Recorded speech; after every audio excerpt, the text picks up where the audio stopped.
Hi, I'm Hazel. It's Saturday today, which makes it time to sit down and catch up on the WoW news of the week, what I've been up to, and answer some of your questions. This week was the patch 9.1 release. Happy patch week, everybody. The first thing that I did after logging in was go to Stormwind to purchase some glasses. Mr. GM discovered on the PTR that there is a vendor right outside of the barbershop in Stormwind and one outside the barbershop in Orgrimmar that will sell you these cosmetic glasses transmogs for gold. I immediately purchased all of them, and I've been wearing the half moon ones ever since. That satisfied needs that I did not even know that I had, and then the rest of the patch was just like a fun bonus after that, you know? Job done. For the first week of 9.1, our brand new Renown Cap is 42. It seems that we're going to be getting 2 new Renown per week, one from the Anima Weekly and then one from the Shaping Fate Weekly in Korthia.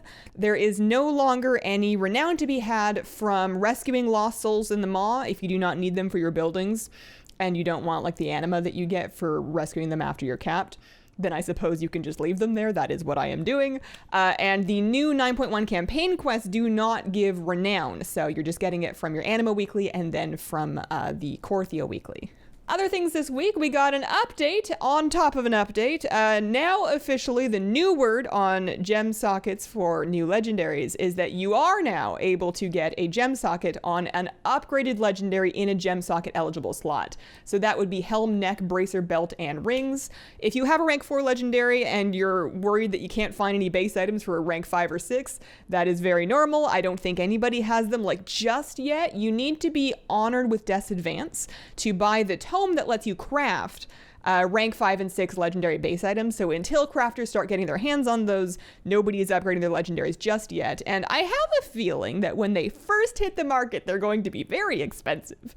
Korthite crystals are going to be a component of the new legendary base items, and you can sometimes get those from your Maw dailies. So I suppose the smart thing to do would be to hang on to them and then sell them right when people start like mass crafting those items, because the price is probably going to spike, and that might like maybe sort of help you afford a legendary base item if you're not crafting them. I don't know, we'll have to see. Also this week, Blizzard released a brand new 6-month shop mount. So if you are purchasing a 6-month subscription to WoW, it is included. If you are already on a recurring 6-month subscription to WoW, you do not need to do anything extra. You do not need to go manually pay for another 6 months. At some point between now and July 13th, it will automatically grant you the mount in your Blizzard launcher like they usually do. Or if you're not on a 6-month sub and you don't want one, but you do want the mount, they are making it available right away on the shop for the standard shop mount price of $25. The mount is the Sapphire Sky Blazer. It is being widely compared to Articuno. Big pretty blue bird, can't be too mad at that. I don't mind the model of shop mounts that are also available in 6-month subs, mostly because I'm on a 6-month sub until like the end of time, so I just get them. However, as cool as it is, I feel like because their shop mounts, I don't ride them as much. Mostly, like, I'm not like wildly, you know, emotionally against shop mounts. I'm kind of on the fence. I'm not even on the fence. That would imply that I care. I don't care that much. But because I didn't like put my blood, sweat, and tears into it like I have for a lot of my in-game mounts, even if they look cooler, I tend to not ride them as much. So it's a bit of a non-issue for me. Other things this week, official last warning, spend your Valor points before the upcoming week's reset on July 6th if you want to cash them out for better value. They will get cashed out with the reset that brings in the raid and stuff for gold. I don't know the exact conversion rate, but I would be surprised if it turns out to be better value than purchasing bags of mats for them and then selling the mats. Heavy callus hides in particular have quite a strong price right now, and I think those are a component of legendary base items. Yeah, there is a vendor over by the Great Vault that will sell you bags of materials for 750 Valor points. You can get a bag with 20 Elithium ore, or a bag with 20 lightless silk, or a bag with 10 heavy callus hides, which is what I've been doing, for 750 Valor. So check your alts. Even if you've never done a Mythic Plus in your life, you will have been getting Valor if you've been doing callings. So double check, just because you can probably get better bang for your Valor gold if you do it before July the 6th. In my life this week, I have been working on making some boss guide videos. I'm going to have all of the raid guides up before the raid launches on this upcoming Tuesday. So there will be a playlist, you know, front page of my channel if you are looking for raid guides. I also have a guide for Tazvesh up there. So that's been keeping me busy. I have been scraping a little time here and there to dig into 9.1 stuff because I don't want to fall behind. And I really like the new Torghast in particular. Like, I like Korthia, and I'm kind of enjoying this phase of Korthia where I didn't really research that much. I don't know everything about it, so I can just kind of go out there and find things, and they're new to me. But my favorite thing so far is the new Torghast. I have done 3 runs of it now because I wanted to cap out my tower knowledge for the week. I have yet to get a 5-star rating, and I have yet to get especially close, but that's room to grow. My one complaint about Torghast right now, and this is not really a complaint, but just a completely subjective preference, it's very gloomy in there, and I understand why, that's the theme, but I really like the gameplay mode, but it's a very gloomy place to stay. Could we get some landscaping or lamps, lighting? A little interior decorating wouldn't hurt.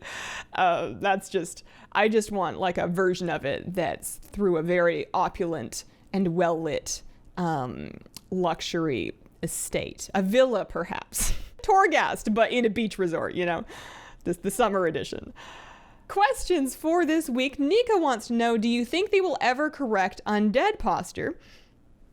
I hear the orcish chiropractic practice of Zug Zug worked wonders for them.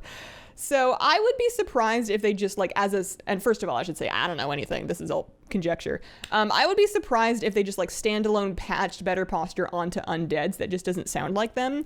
The scenario where I would see it being most likely is kind of what happened with orcs, where they bring out an allied race that is standing up straighter for reasons. So with orcs, they did Maghar, and then they let regular orcs use the Maghar posture. So if they added an undead allied race that was like a light forged born undead of some kind that was sort of standing up straight, then maybe that option could be also shared with regular undead, but I don't know. Zandalari troll men stand up very erect, and Darkspear trolls have gotten none of that, so it's clearly not a hard and fast practice. And Chase wants to know, do you have any tank tunes? Have you ever tried it? Did you like it? So I tanked as a Guardian Druid through normal Nyalotha at the end of BFA. I like tanking very much in isolation, you know, like managing your incoming damage and rolling your cooldowns, being aware of like your healer mana and what kind of cooldowns they've used, where you're positioning, where you're facing things, tank swapping, that's all very fun.